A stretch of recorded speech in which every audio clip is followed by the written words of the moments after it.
প্রিয় লিসেনার, সময় নষ্ট না করে এবার আমরা যাব আমাদের দ্বিতীয় ঘটনাটিতে। আমাদের এবারের ঘটনাটি একটি নদী নিয়ে। নদীমাতৃক বাংলাদেশে নদীর ঘটনা থাকবে না, এটা কি হয়? তাহলে চলুন শোনা যাক নদী নিয়ে একটি ভৌতিক সত্য ঘটনা। বাংলাদেশের এক প্রত্যন্ত অঞ্চলে প্রবাহিত হয়েছিল কালা পাহাড়ি নদী। এটি ছিল এক রহস্যময় নদী, যার ইতিহাস ছিল রক্তাক্ত এবং ভয়ানক। অনেক শতাব্দী ধরে এই নদীর ধারে বহু মানুষ নিখোঁজ হয়েছে। কেউ কেউ ফিরে এসেছে, কিন্তু তারা আর আগের মতো ছিল না। তাদের মুখে ছিল এক অদ্ভুত শূন্য দৃষ্টি, এবং তারা জীবনের প্রতি সমস্ত আগ্রহ হারিয়ে ফেলেছিল। এই নদীর তীরে বাস করত এক যুবক, নাম তার রফিক। সে ছিল খুবই কৌতূহলী প্রকৃতির। ছোটবেলা থেকে শুনে আসছিল যে নদীর দক্ষিণ তীরে সন্ধ্যার পর গেলে মানুষের ফিরে আসে না। কিন্তু রফিক এসব কথা বিশ্বাস করত না। তার মনে হতো এটি কেবলই মানুষের কল্পনা। এক রাতে বন্ধুদের সঙ্গে বাজি ধরে সে সিদ্ধান্ত নেয় নদীর দক্ষিণ পাড়ে যাবে এবং সেখানে রাত কাটাবে। বন্ধুরা তাকে নিরুৎসাহিত করলেও রফিক নিজের সিদ্ধান্তে অটল ছিল। তাই এক শীতল পূর্ণিমা রাতে সেও রওনা দেয় সেই রহস্যময় নদীর তীরে।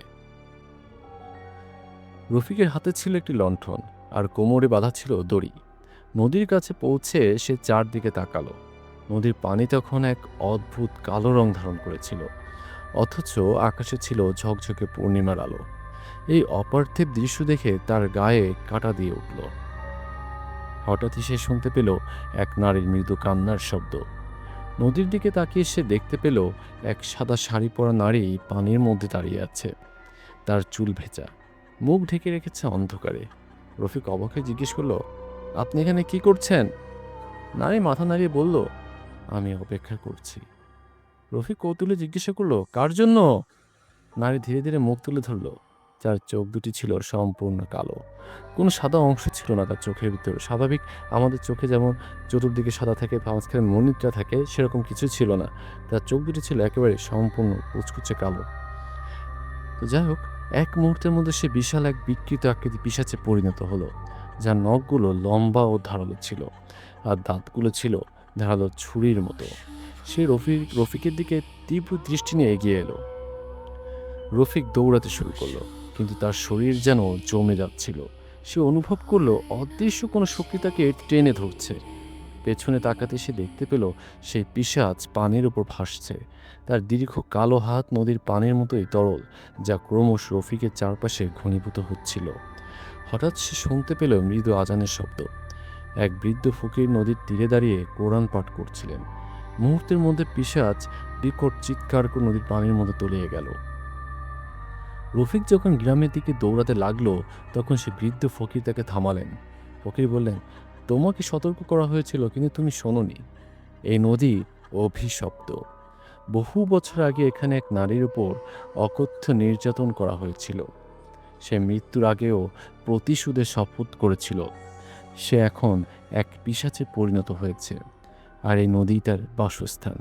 রফিক তখনও কাঁপছিল। ফকির তার হাতে একটি তাবিজ দিয়ে বললেন, এটি সবসময় তোমার সঙ্গে রেখো, নইলে সে আবার আসবে। রফিক সেই রাতের পর থেকে আর কখনো নদীর দিকে যায়নি। তবে মাঝে মাঝে গভীর রাতে সে শুনতে পেত সেই নারীর কান্নার শব্দ, আর নদীর পানি কালো হয়ে উঠত। গ্রামের মানুষরা আজও বলে কালা পাহাড়ি নদীর দক্ষিণ তীরে গেলে সেখান থেকে আর ফিরে আসা যায় না, কারণ সে অভিশপ্ত আত্মা আজও সেখানে নাকি অপেক্ষা করছে আর নতুন শিকার খুঁজছে। প্রিয় লিসেনার, আমি আসলে বিশ্বাস এবং অবিশ্বাসের দোলাচলে আছি যে ঘটনাটা কতটুকু সত্যি। এই বিষয়ে আপনাদের উপর আমার কিছু প্রশ্ন ছিল। আসলে কমেন্টে আপনার উত্তর দিয়ে আমার সে কৌতূহলের জায়গাটা বা আপনি জানার যে আকাঙ্ক্ষা, যে প্রশ্নগুলো আছে সেগুলোর উত্তরটা আপনার দিতে বা আমাকে পেতে সহযোগিতা করবেন। তো প্রশ্নটা হচ্ছে যে আসলে নদীগুলোর সঙ্গে অতিপ্রাকৃত শক্তির সম্পর্ক কি সত্যি? প্রতিশোধ স্পৃহী আত্মারা কি সত্যি অভিশাপে পরিণত হতে পারে? আপনি কি কখনো এমন ভৌতিক বা অলৌকিক অভিজ্ঞতার সম্মুখীন হয়েছেন? প্রিয় লিসেনার, আপনার মতামত জানাতে ভুলবেন না। যদি আপনার জানা কোনো ভয়ঙ্কর ঘটনা থাকে, আমাদের জানাতে পারেন। আমাদের ইমেইলের ঠিকানাটি দেওয়া আছে ডেসক্রিপশনে। অনুগ্রহ করে সেখান থেকে সংগ্রহ করে নিন এবং পাঠিয়ে দিন আপনার ঘটনাটি। ভয়ঙ্কর সব সত্য ঘটনা জানতে আমাদের চ্যানেলটি সাবস্ক্রাইব করুন এবং বেল আইকনটিতে চাপ দিন, যাতে আমাদের পরিচালিত কোনো গল্প আপনার মিস না হয়। প্রিয় লিসেনার, আপনি কি কখনো অনুভব করেছেন কেউ আপনাকে দেখছে বা আপনার আশেপাশে এমন কিছু ঘটছে যার কোনো ব্যাখ্যা নেই, তাহলে এই ঘটনা আপনার জন্য। ভৌতিক সব ঘটনা সবার আগে শুনতে চ্যানেলটি সাবস্ক্রাইব করুন এবং বেল আইকন অন করে নোটিফিকেশন পেয়ে যান সবার আগে। ঘটনাটি ঘটে 2009 সালের শীতে যুক্তরাষ্ট্রের ওহাইও রাজ্যের এক নির্জন এলাকাতে। নবদম্পতি লুসি ও জ্যাক শহরের কোলাহল ছেড়ে নতুন বাড়িতে ওঠেন। বাড়িটি দেখতে সুন্দর হলেও গ্রামবাসীরা বারবার তাদের সাবধান করেছিল, এই বাড়িতে কিছু একটা আছে। প্রথম কিছুদিন সবকিছু স্বাভাবিকই ছিল, কিন্তু ধীরে ধীরে বাড়িতে অদ্ভুত ঘটনা ঘটতে শুরু করে। লুসি মাঝরাতে পানির শব্দ শুনে জেগে ওঠেন। রান্নাঘরের দিকে তাকিয়ে দেখেন কল থেকে পানি পড়ছে, অথচ তার স্পষ্ট মনে আছে যে তিনি ঘুমানোর আগে সব বন্ধ করে গিয়েছিলেন। আরেক রাতে জ্যাক হঠাৎ ঘুম থেকে উঠে দেখেন লুসি বিছানায় নেই। তিনি উঠে লুসিকে খুঁজতে বের হন। ঠিক তখনই শোবার ঘরের দরজাটা বিকট শব্দে বন্ধ হয়ে যায়, কিন্তু আশ্চর্যজনকভাবে লুসি তখন বিছানাতে শুয়েছিলেন, অথচ কিছুক্ষণ আগেও বিছানায় তিনি ছিলেন না। আরেকদিন লুসি আয়নার সামনে দাঁড়িয়ে চুল আঁচড়াচ্ছিলেন। হঠাৎ আয়নার মধ্যে এক ছায়ামূর্তি দেখতে পান, একটি দীর্ঘকায় কালো পোশাক পরা অবয়ব, যার চোখ দুটো একেবারে ফাঁকা। আতঙ্কিত হয়ে তিনি পিছনে আসেন, কিন্তু ঘুরে দেখেন পেছনে কেউই নেই। এক রাতে লুসি ও জ্যাক হঠাৎ বিকট হাসির শব্দ শুনতে পান। মনে হচ্ছিল বাড়ির চারপাশ থেকে কেউ হাসছে। তারা দরজা খুলে বাইরে তাকাতেই দেখেন অন্ধকারের মধ্যে লালচে চোখ জ্বলজ্বল করছে, এবং মুহূর্তের মধ্যে পুরো বাড়ির বাতি বন্ধ হয়ে যায়। সে রাতে তারা এতটাই ভয় পেয়েছিলেন যে তা ভাষায় প্রকাশ করা সম্ভব নয়। ভোর হতেই তারা সিদ্ধান্ত নেন এই বাড়ি ছেড়ে দেবেন। পরবর্তীতে স্থানীয়দের কাছ থেকে তারা জানতে পারেন এই বাড়িটি আগে এক সিরিয়াল কিলারের ছিল, যে অশুভ চর্চা করত এবং নির্মমভাবে মানুষ হত্যা করে তাদের আত্মা কালো জাদুর মাধ্যমে আটকে রাখত। এই ঘটনার পর লুসি ও জ্যাক আর কখনো ওই বাড়ির দিকে ফিরে তাকাননি, তবে তারা আজও মাঝে মধ্যে অনুভব করেন কেউ যেন তাদের অনুসরণ করছে। প্রিয় লিসেনার, এই ঘটনার ব্যাখ্যা কি হতে পারে? এটা কি সত্যি অতিপ্রাকৃত কিছু ছিল, নাকি নিছক মনস্তাত্ত্বিক বিভ্রম? আপনি যদি এমন অবস্থায় পড়তেন তাহলে কি করতেন? আপনার কি মনে হয় সত্যি আত্মারা সেই বাড়িতে আটকে ছিল, নাকি এটি ছিল কোনো মনের ভুল? আপনার কি মনে হয় কমেন্ট করে জানিয়ে দিন আমাদের। আপনার জানাশোনা সবচেয়ে ভৌতিক অভিজ্ঞতাটা কি আমাদের সঙ্গে শেয়ার করুন কমেন্টে বা আমাদের অশুভনিশি@gmail.com এই ইমেল অ্যাড্রেসে। আর আপনি যদি এমন ভয়ঙ্কর ঘটনা আগে শুনে থাকেন তাহলে আমাদের জানান, এবং এমন আরও সত্য ঘটনা শুনতে চাইলে আমাদের চ্যানেলটি এখনই সাবস্ক্রাইব করুন। আপনি কি কখনো এমন একটি বাড়ির কথা শুনেছেন যেখানে প্রবেশ করলে আর ফিরে আসা যায় না? এমন এক বাড়ির কথা যেখানে রাত গভীর হলেই শোনা যায় বিকট চিৎকার? আজ আমরা আপনাদের জন্য নিয়ে এসেছি এমনই এক সত্য ঘটনা যা ঘটেছিল 1980 এর দশকে আমেরিকার টেক্সাস শহরে। এটি এমন এক ঘটনা যা আজও ইতিহাসের অন্যতম ভৌতিক রহস্য হয়ে আছে। 1985 সালে ড্যানিয়েল ও ক্যাথরিন নামের এক দম্পতি তাদের 2 সন্তানকে নিয়ে টেক্সাসের এক ছোট শহরে চলে আসেন। শহরটি বেশ শান্ত ছিল, আর তারা চেয়েছিলেন শহরের কোলাহল ছেড়ে একটি নিরিবিলি জায়গায় বসবাস করতে। তারা একটি পুরনো বাড়ি কিনলেন যা প্রায় 100 বছর পুরনো। স্থানীয়রা তাদের সতর্ক করেছিলেন যে এই বাড়িতে না আসাই ভালো, কিন্তু তারা এসব কথায় বিশ্বাস করলেন না। প্রথম কয়েকদিন সবকিছু স্বাভাবিক ছিল, কিন্তু হঠাৎ করে তাদের সঙ্গে অদ্ভুত সব ঘটনা ঘটতে শুরু করে। এক রাতে ক্যাথরিন রান্নাঘরে রাতের খাবার তৈরি করছিলেন। হঠাৎ করে তিনি শুনতে পান একটি ছোট্ট শিশুর কান্নার শব্দ। প্রথমে তিনি ভেবেছিলেন হয়তো তাদের নিজের ছোট মেয়ে এমিলি কাঁদছে, কিন্তু যখন তিনি ঘরে গেলেন দেখলেন এমিলি গভীর ঘুমে আচ্ছন্ন। তিনি ঘরে ফিরে এলে আবার সে কান্নার শব্দ আসতে লাগলো। এবার শব্দটি আসছিল দোতলার বদ্ধ ঘর থেকে। সেই ঘরটি তারা এখনো খোলেননি, কারণ সেটি অনেক পুরনো আর ধুলোয় ভরা ছিল। ক্যাথরিন ভয় পেলেও স্বামী ড্যানিয়েলকে কিছু বললেন না। পরদিন সকালে ক্যাথরিন জানালার কাচ পরিষ্কার করতে গিয়ে দেখেন জানালার কাছে কারো হাতের ছাপ। অবাক করার বিষয় হলো, সেই হাতের ছাপের মধ্যে লালচে রং ছিল, যেন রক্তের দাগ। ক্যাথরিন প্রথমে ভাবলেন এটা হয়তো পুরনো ময়লা, কিন্তু যখন পানি দিয়ে পরিষ্কার করলেন তখনও দাগটা রয়ে গেল। তিনি ড্যানিয়েলকে ডাকলেন, কিন্তু ড্যানিয়েল এসে জানালায় কিছুই দেখতে পেলেন না। এদিকে ছোট মেয়ে এমিলি মাঝে মধ্যে দেয়ালের দিকে তাকিয়ে হাসছিল। একদিন ক্যাথরিন তাকে জিজ্ঞাসা করলেন, তুমি কি দেখছো? এমিলি উত্তর দিল, ওখানে একটা আন্টি দাঁড়িয়ে আছে, ও না আমাকে হাত নেড়ে ডাকছে। এটা শুনে ক্যাথরিনের গায়ের পশমগুলি দাঁড়িয়ে গেল। এর পরের রাতে ঘটল সবচেয়ে ভয়ঙ্কর ঘটনা। ড্যানিয়েল গভীর রাতে হঠাৎ করে প্রচণ্ড ঠান্ডা অনুভব করলেন।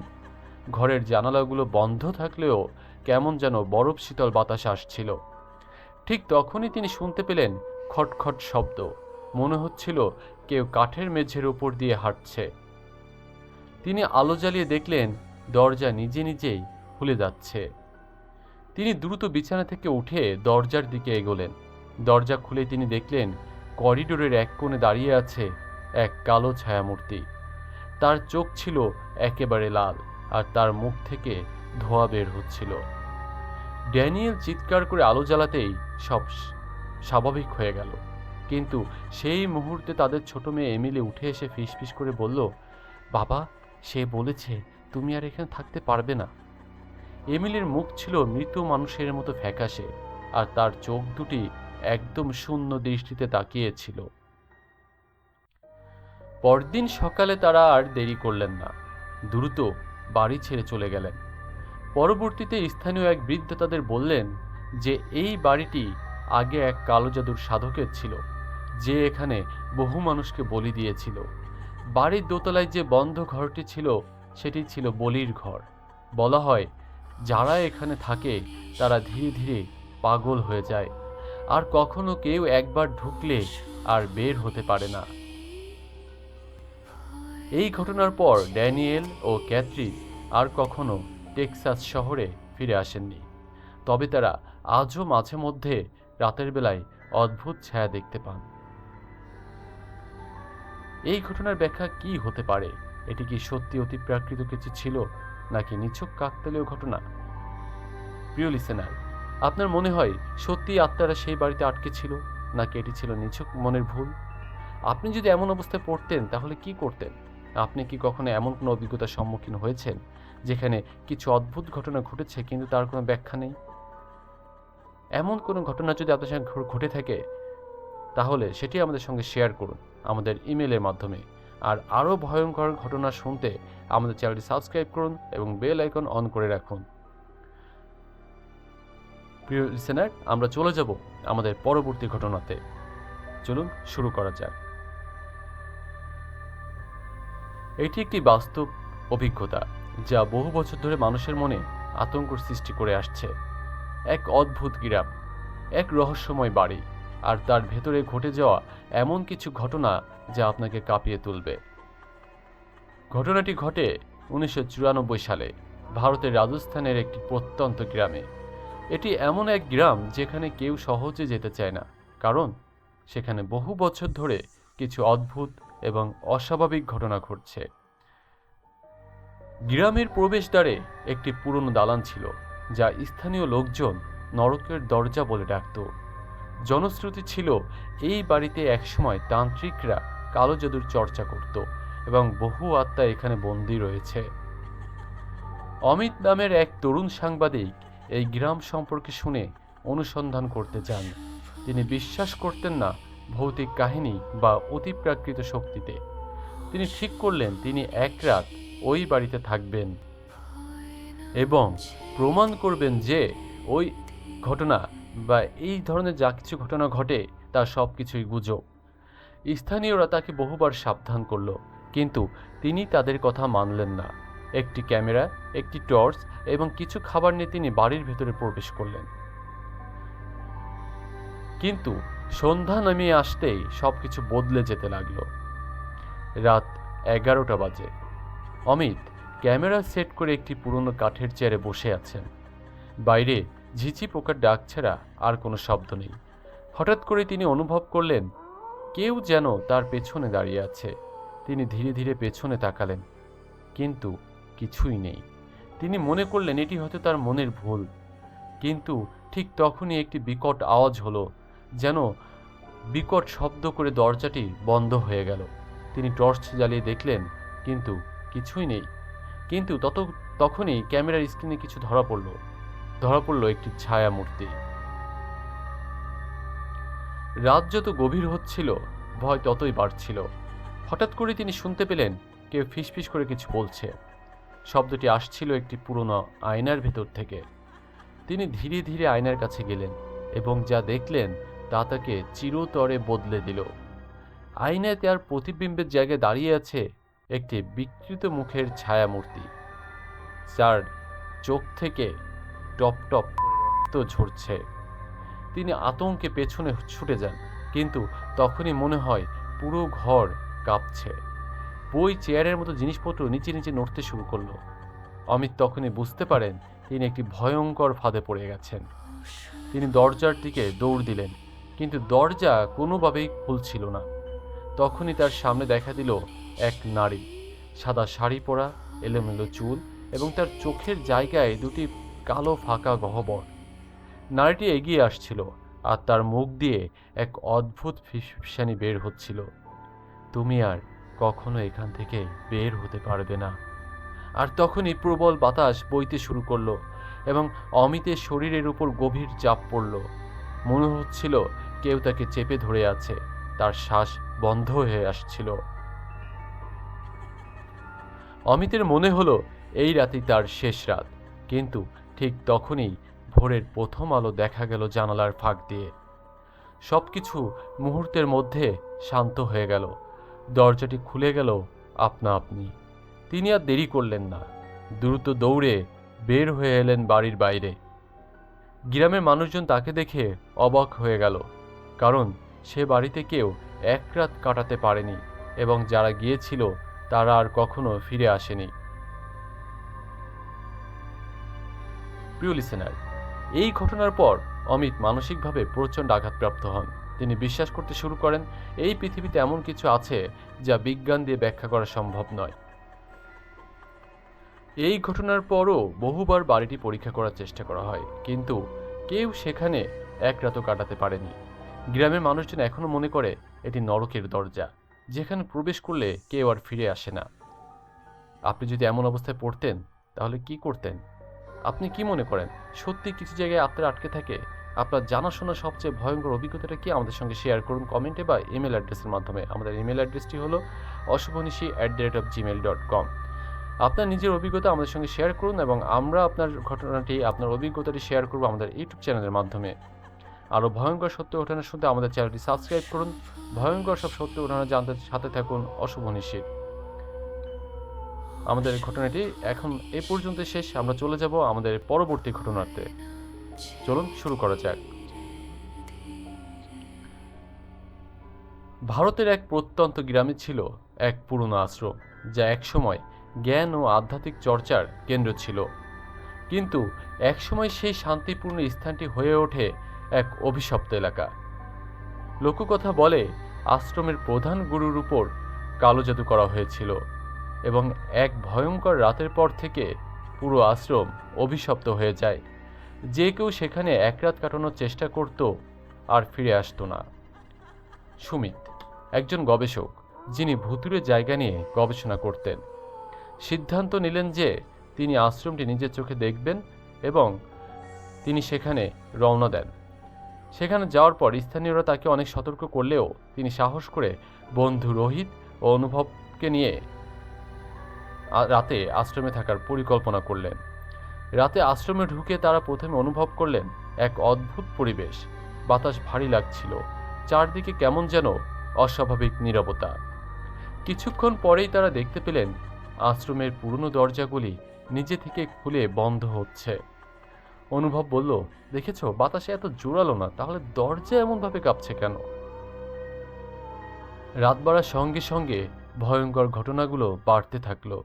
সুমিত তার ক্যামেরা সেট আপ করছিল, তখন হঠাৎ করেই এক নারীর কান্নার শব্দ শোনা গেল। তারা চারপাশে তাকালো, কিন্তু কাউকেই দেখতে পেল না। রোহিত বলল, এটা নিশ্চয়ই বাতাসের শব্দ। কিন্তু তার কথা শেষ হওয়ার আগেই হঠাৎ করে তার গায়ে একটা ঠান্ডা হাতের স্পর্শ অনুভব করল। সে আতঙ্কে চিৎকার করে উঠল। এক মুহূর্ত পর অনুভব চিৎকার দিয়ে উঠল এবং বলল, আমাকে কেউ টেনে নিয়ে যাচ্ছে, আমাকে ধরো, আমাকে বাঁচাও।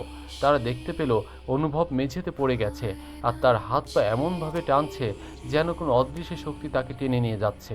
তারা দৌড়ে গিয়ে তাকে ধরল, কিন্তু অনুভবের মুখে এক ধরনের ভয় জমে গিয়েছিল। সে বলল, আমরা এখান থেকে বেরিয়ে যাই, চলো। তারা দৌড়ে বাইরে বেরিয়ে যাওয়ার চেষ্টা করলো, কিন্তু দরজাগুলো নিজে থেকেই বন্ধ হয়ে গেল। আশ্রমের দেয়ালের ছায়ার মতো কিছু একটা নড়ছিল। হঠাৎ সুমিতের ক্যামেরার স্ক্রিনে এক নারীর অবয়ব ধরা পড়ল। তার চোখগুলো ছিল লাল, আর তার মুখ বিকৃত হয়ে গিয়েছিল। সে হেসে বলল, তোমরা চলে যেতে পারবে না। রোহিত দরজার কাছে গিয়ে জোরে ঠেলতে লাগলো, আর তখনই এক অদৃশ্য শক্তি তাকে ছিটকে ফেলে দিল।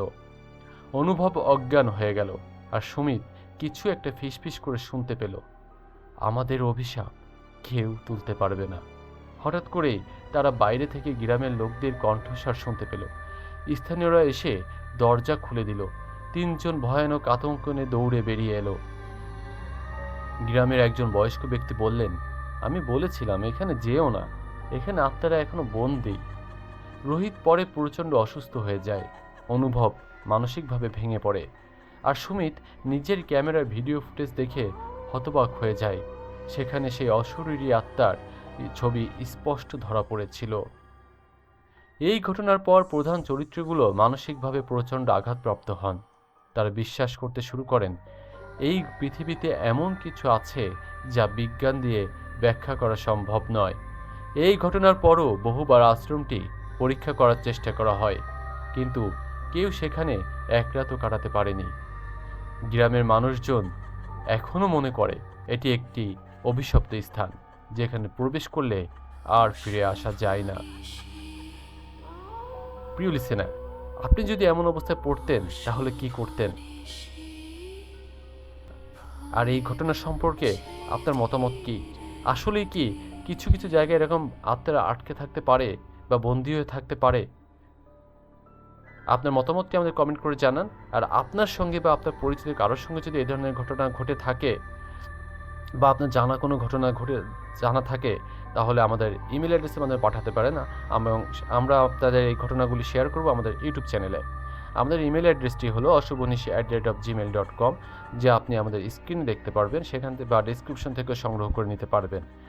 আপনার নিজের অভিজ্ঞতা আমাদের সঙ্গে শেয়ার করুন। আরও ভয়ঙ্কর সত্য ঘটনা শুনতে আমাদের চ্যানেলটি সাবস্ক্রাইব করুন। ভয়ঙ্কর সব সত্য ঘটনা জানতে থাকুন অশুভনিশির সঙ্গে। চলুন আমরা আমাদের পরবর্তী ঘটনাটিতে ফিরে যাই। বদনজরের এই ভয়ঙ্কর ঘটনাটি ঘটেছিল 1998 সালে ভারতের এক ছোট্ট গ্রামে। গ্রামের সবচেয়ে ধনী ও সুখী পরিবার ছিল সেনগুপ্ত পরিবার। পরিবারের কর্তা ছিলেন সৌরভ সেনগুপ্ত, একজন সফল ব্যবসায়ী। তার স্ত্রী মধুবালা ও দুই সন্তান রোহন ও টিনা নিয়ে তাদের সুখের সংসার ছিল।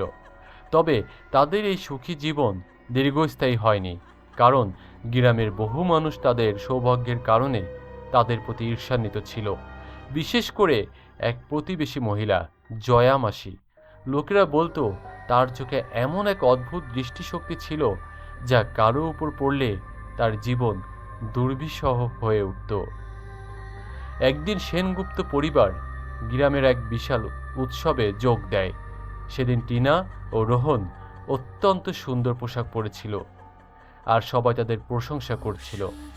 হঠাৎ জয়া মাসি এসে টিনার গালে হাত বুলিয়ে বলল, কি সুন্দর মেয়ে, এত সৌন্দর্য কি সবাইকে দেখানো উচিত? সে চলে যাওয়ার পর থেকেই টিনা অদ্ভুতভাবে কাঁদতে শুরু করে। প্রথমে সবাই ভেবেছিল হয়তো সে ক্লান্ত, কিন্তু রাত বাড়ার সঙ্গে সঙ্গে তার কান্না ভয়ঙ্কর রূপ নিতে লাগলো। তার গলা শুকিয়ে যাচ্ছিল, শরীরের তাপমাত্রা হঠাৎ বেড়ে যাচ্ছিল। ডাক্তারদের দেখানো হলেও তারা কিছুই বুঝতে পারলেন না। পরের দিন রাতে বাড়ির মধ্যে অদ্ভুত সব ঘটনা ঘটতে শুরু করলো। রান্নাঘরের জিনিসপত্র নিজে থেকে মাটিতে পড়ে যাচ্ছিল, আয়নায় অস্বাভাবিক ছায়া দেখা যাচ্ছিল, আর টিনার ঘর থেকে ফিস ফিস করে কেউ কথা বলার শব্দ শোনা যাচ্ছিল।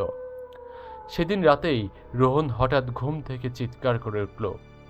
তার বাবা মা দৌড়ে এলো, আর তারা দেখল রোহন বিছানার এক কোনায় বসে কাঁপছে আর বলছে, ও আমার পাশে বসেছিল, কালো চোখ, বড় নখ, আমাকে দেখছিল।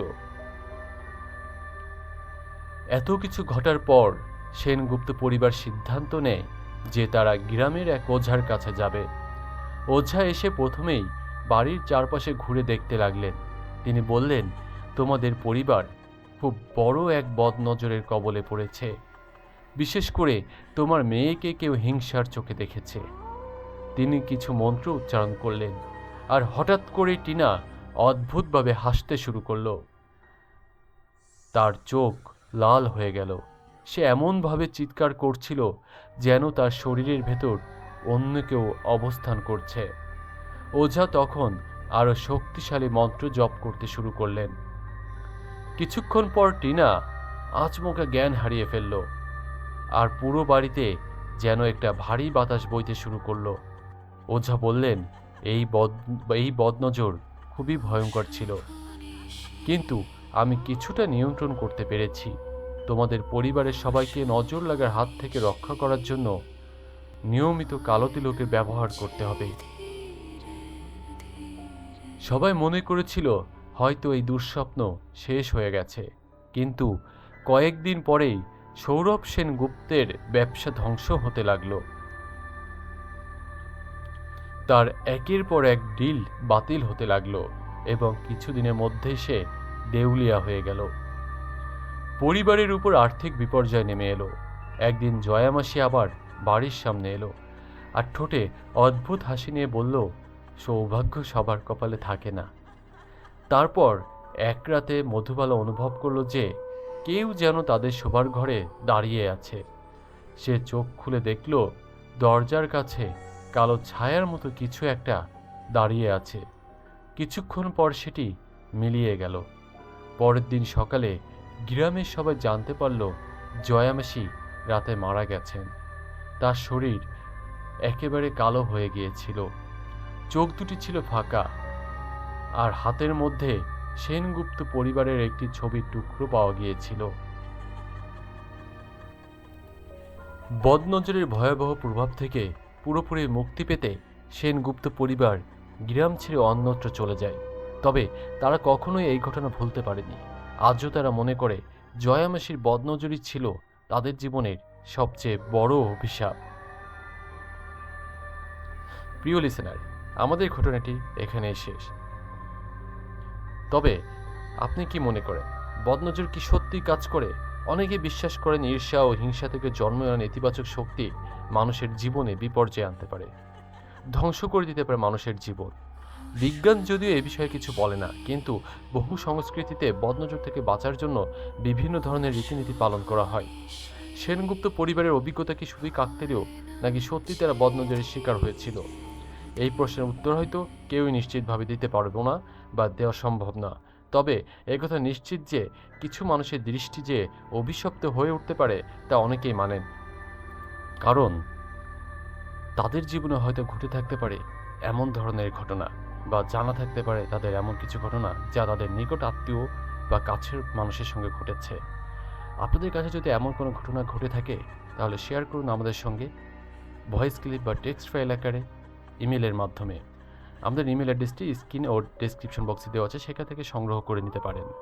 আমাদের ইমেল অ্যাড্রেসটি হলো ashobhanishi@gmail.com। প্রিয় লিসেনার, আপনি কি বদনজর বিশ্বাস করেন? আপনার বা আপনার পরিচিত কারো জীবনে কি কখনো বদনজর প্রভাব পড়েছে? বদনজর থেকে বাঁচতে আপনার পরিবার বা সমাজে কী ধরনের নীতি পালন করা হয় তা কমেন্টসে জানাতে পারেন। আপনার নিজের অভিজ্ঞতা আমাদের সঙ্গে শেয়ার করুন। আরও ভয়ঙ্কর সত্য ঘটনা শুনতে আমাদের চ্যানেলটি সাবস্ক্রাইব করুন। ভয়ঙ্কর সব সত্য ঘটনা জানতে থাকুন অশুভ নিশির সঙ্গে। আমি রাগিব আহসান আছি আপনাদের সাথে হাড় হিম করা সত্য ঘটনা নিয়ে। আশা করছি আপনারা আমার পাশেই থাকবেন। আর একটি কথা যা না বললেই নয়, আপনারা যত বেশি করে ঘটনা পাঠাবেন আমরা আপনাদের ততটাই ভালো এপিসোড উপহার দিতে পারবো, কারণ আমরা গল্প না ঘটনা প্রচার করি। আপনার সাথে ঘটে যাওয়া আপনার শোনা কিংবা জানা ঘটনাগুলো আমাদের ইমেল করুন অশুভ নিশির ইমেল অ্যাড্রেসে। আপনার ঘটনা আমরা প্রচার করব আপনার আমাদের সবার প্রিয় অশুভ নিশিতে।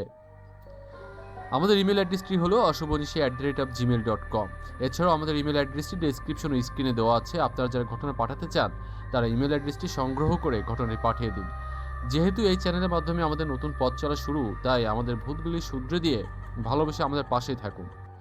মানুষের যে নামই হোক না কেন, মানুষ মারা গেলে সে মানুষের আর নাম থাকে না, সেটা হয়ে যায় লাশ।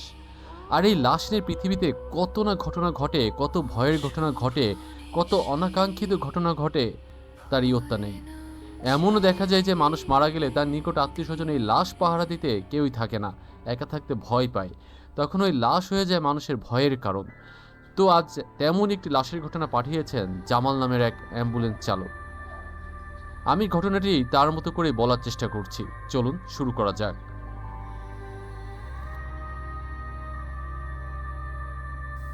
সেদিন রাত 10টায় আমার অ্যাম্বুলেন্স গাড়িটা নিয়ে গ্যারেজে রেখে বাসার উদ্দেশ্যে রওনা দিচ্ছিলাম। হঠাৎ এক অচেনা নাম্বার থেকে কল আসলো। বলল, জামাল ভাই, আপনার নাম্বারটা একজনের কাছ থেকে পেয়েছি, একটা লাশ আছে, ঢাকার মেডিকেল থেকে নিয়ে যেতে হবে। আমি বললাম, এত রাতে এত দূর নিয়ে যেতে পারবো না ভাই, যদি চান তাহলে ফজরের পরে রওনা দিতে পারি। অনেক কাকুতি মিনতি করে অনুরোধ করলো আমাকে। তো আমি প্রশ্ন করলাম, কিসের লাশ ভাই? উত্তরে বলল, লাশটা একটা 20 বছরের ভার্সিটি পড়ুয়া মেয়ে। আমি আবারও প্রশ্ন করলাম, কিভাবে মরেছে? উত্তরে বলল, আত্মহত্যা করেছে ভাই, গলায় দড়ি দিয়েছিল। আমি বললাম, যদি সাধারণ মৃত্যু হতো তাহলে নিয়ে যেতাম ভাই, এত রাতে অপমৃত্যুর লাশ আমি নিয়ে যেতে পারবো না। এই বলেই ফোনটা রেখে দিলাম। আবার ফোন দিল, ফোনটা রিসিভ করলাম না, বারবার ফোন দিচ্ছিল। এক পর্যায়ে ফোন রিসিভ করে অনেক ধমকের স্বরে বললাম, না ভাই, আমি নিয়ে যেতে পারবো না, সকাল হলে আছি, না হলে নাই। এদিকে অনেক অনুনয় বিনয় করে আমাকে বলল, ভাই, এখানে তো আত্মীয়স্বজন কেউই থাকে না, একটু উপকার করেন না ভাই। ওদের অনুরোধের সামনে নিজেকে আর রাখতে পারলাম না। বললাম, আচ্ছা, আমি বাসা থেকে চাটা খেয়ে তারপর জানাচ্ছি আমি যাব কিনা। ফোনটা দ্রুত রেখে দিলাম। বাসায় গিয়ে খেতে খেতে আমার স্ত্রীকে সবকিছু বললাম। স্ত্রী প্রথমে রাজি হয়নি, তারপর বলল, যাও না হয়, বেচারি অল্প বয়সে কেন যে মরল, অনেক আশা নিয়ে হয়তো ঢাকা শহরে পড়তে এসেছিল, কি আর করার, যাও দেখো কি করতে পারো। আমারও মন গলে গেল। তারপর ওই নম্বরে আবার কল দিয়ে বললাম, ভাই, লাশের কাগজপত্র কি রেডি আছে? না থাকলে রেডি করেন, আমি আসছি। এরপরে আমার সহকারী লিটনকে ফোন দিলাম। রাত 11টা বাজে। গাড়ি নিয়ে মেডিকেলে চলে গেলাম। সেখানে যেয়ে দেখি লাশ রেডি করে সবাই বসে আছে। লাশের ময়নাতদন্ত হয়েছে। সবাই বলছে পড়ালেখার চাপে হতাশ হয়ে আত্মহত্যা করেছে। লাশের মুখ দেখলাম, কি যে সুন্দর চেহারা, একদম পরীর মতো চেহারা, ফুটফুটে সুন্দর। এই বয়সে কি কেউ আত্মহত্যা করে? নিজেই নিজের কাছে আফসোস করছিলাম। আমার কাছে কেমন যেন বিশ্বাস হচ্ছিল না যে এই মেয়েটা ডিপ্রেশনে আত্মহত্যা করেছে। যাক, আমি ড্রাইভার, আমি লাশের গাড়ি চালাই, আমার এত জেনে কি লাভ।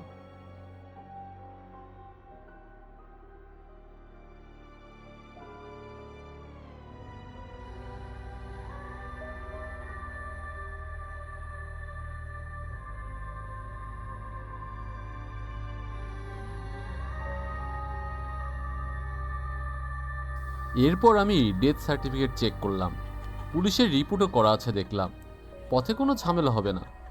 আমি বললাম, লাশের সাথে কে কে যাবে? 3-4 জনের মধ্যে একজন যেতে রাজি হলো।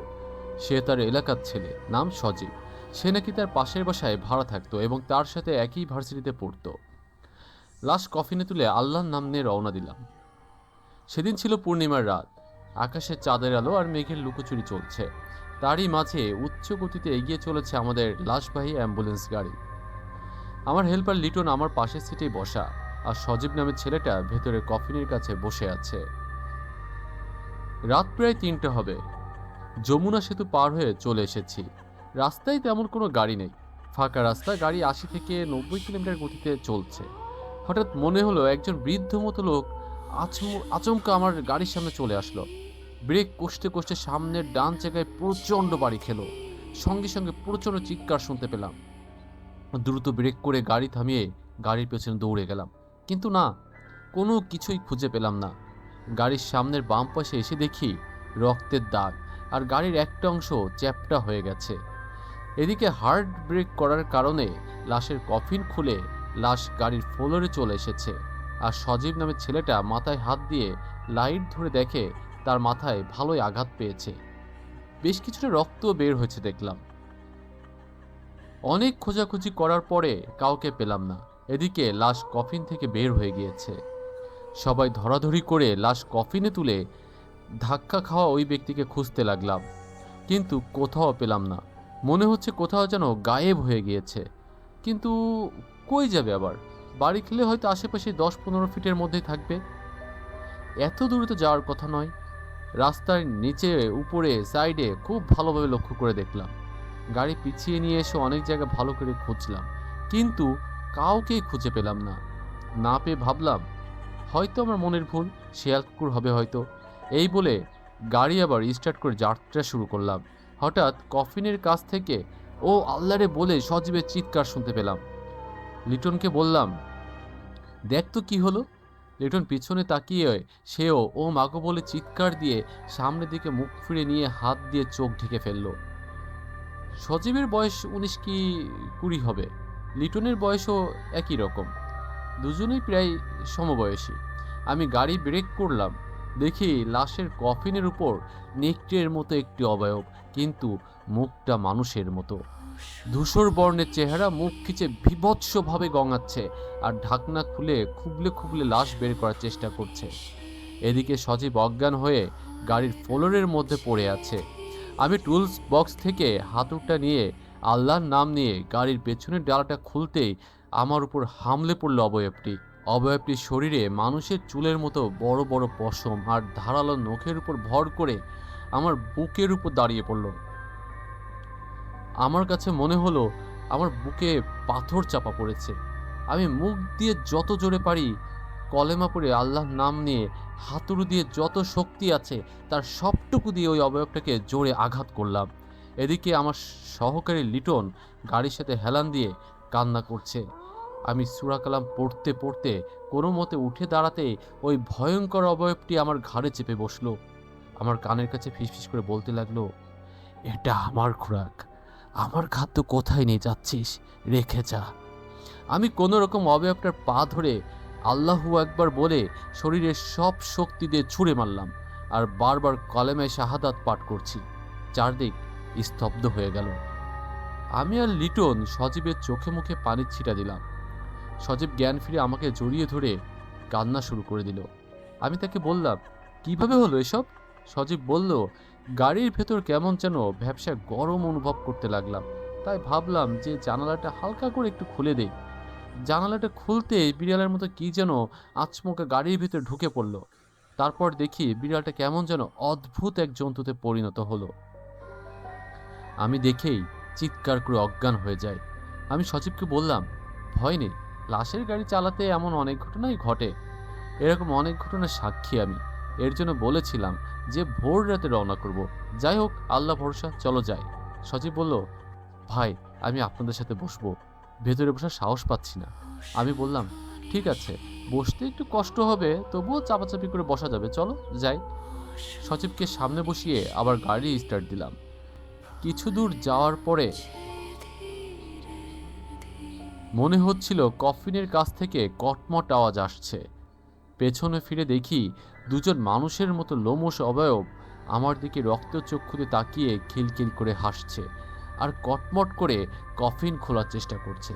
আমি গাড়ির স্পিড বাড়িয়ে দিয়ে লোকলোকালয়ের আশেপাশে যাওয়ার চেষ্টা করলাম, কিন্তু না, গাড়ির স্পিড যেন বাড়ছে না। আমার গাড়ি হঠাৎ বন্ধ হয়ে গেল। সজীব আর লিটন চোখ ঢেকে আবার চিৎকার করে ভয়ার্ত সুরে কান্না শুরু করলো। আমি তাদের চিৎকার না করে দোয়া কালাম পড়তে বললাম। এদিকে পেছনের অবয়ব দুটো সমস্যার বলতে লাগলো, তোদের আজ রক্ষা নেই, তোরা লাশ রেখে যা। আমি যতটা পারি সূরা কালাম জোরে জোরে পড়ছি। অবয়ব দুটো ইতিমধ্যে কফিন খুলে ফেলেছে, লাশের পা ধরে টেনে হিঁচড়ে ফ্লোরে নামিয়ে ফেলেছে। ভয়ে আমার বুক শুকিয়ে আসছে, পানির পিপাসা লাগছে প্রচণ্ড। হে আল্লাহ, আমাকে একটু সাহস দাও বলে আমি আমার হাতুড়িটা নিয়ে গাড়ির পেছনে ব্যাগ ডেলা খুলে অবয়ব দুটোকে হাতুড়ি দিয়ে সজোরে আঘাত করলাম। তারা ছিটকে রাস্তায় নেমে আসলো। আমি লিটনকে বললাম, গাড়ির স্পিকারে জোরে জোরে কোরআন তেলাওয়াত বাজিয়ে দে। এদিকে আমার সাথে অবয়ব দুটো চরম ধস্তাধস্তি করছে। একটি অবয়ব আমাকে সজোরে ছুঁড়ে মারল। আমি রাস্তা থেকে ছিটকে রাস্তার পাশে খাদে পড়ে গেলাম। এরপর তারা আবার গাড়ির কাছে গিয়ে লাশটাকে টেনে রাস্তায় নেমে বের করলো। আমি যেন আমার সমস্ত শক্তি হারিয়ে ফেলেছি। এদিকে সজীব আর লিটন গাড়ি থেকে বের হয়ে আমাকে খুঁজছে। আমি কোনো মতে কাঁপতে কাঁপতে উঠে দাঁড়িয়ে বললাম, সবাই আয়াতুল কুরসি পড়ো। আমরা তিনজন একসাথে আয়াতুল কুরসি পড়া শুরু করলাম। তারপর দেখি অবয়ব দুটো লাশ ছেড়ে হাওয়ায় মিশে গেল। আমরা আবার লাশের গাড়িতে উঠলাম। সজীবকে বললাম, লাশের কি জানাজা করা হয়েছিল? সজীব বলল, না ভাই। আমি বললাম, তাহলে এই জন্যই মনে হয় আমাদের সাথে এত বিপদ চেপে বসেছে। এরপর দূর থেকে ফজরের আজানের সুমধুর আওয়াজ ভেসে আসলো। ভাবলাম, আল্লাহ হয়তো আজকে আমাদের বাঁচিয়ে দিয়েছে। লিটনকে বললাম, এখন গাড়িটা তুই চালা বলে গাড়িটা স্টার্ট দিয়ে আবার যাত্রা শুরু করলাম। রংপুরের দিকে সকাল 8টায় পৌঁছে গেলাম। মেয়েটার বাবার কাছে লাশ হস্তান্তর করে ঢাকার উদ্দেশ্যে রওনা হলাম। ঢাকার উদ্দেশ্যে রওনা হতে হতে সজীবকে ফোন দিলাম। সজীব নাকি লাশ মাটি দিয়ে বাসায় ফিরে প্রচণ্ড জ্বরে আক্রান্ত হয়েছে। আমি আর ফোনে কথা বাড়ালাম না। তার মা ফোনে কথা বলছিল। বাড়িতে ফিরে আমি অনেক অসুস্থ হয়ে পড়লাম। একটানা 15 দিনের মতো জ্বর ছিল। ডাক্তার কবিরাজ দেখে কোনো মতে সুস্থ হই। অন্যদিকে লিটন আর লাশের গাড়িতে কাজ করবে না বলে আমাকে জানায়। আমি এরপর থেকে কোনো লাশ গাড়িতে তুলে জিজ্ঞেস করে নেই যে লাশের জানাজা পড়িয়েছে কিনা। এই ছিল আমার ঘটনা। প্রিয় লিসেনার, এই ঘটনা নিয়ে আপনি কি ভাবছেন? এরকম ঘটনা কি সত্যিই ঘটতে পারে নাকি শুধুমাত্র কল্পনা? আপনার মতামত জানাতে আমাদের ভুলবেন না। যদি আপনার জানা কোনো ভয়ঙ্কর ঘটনা থাকে আমাদের জানাতে পারেন। আমাদের ইমেল ঠিকানা দেওয়া আছে ডিসক্রিপশনে। ভয়ঙ্কর সব সত্য ঘটনা জানতে আমাদের চ্যানেলটি এখনই সাবস্ক্রাইব করুন এবং আমাদের প্রচারিত কোনো গল্প যেন আপনার শুনতে মিস না হয় সেজন্য বেল আইকনটিতে ক্লিক করে দিন। সকলে ভালো থাকবেন, সুস্থ থাকবেন। পরবর্তী এপিসোড শোনার জন্য অপেক্ষায় থাকবেন। সে পর্যন্ত সকলে ভালো থাকবেন। আল্লাহ হাফেজ।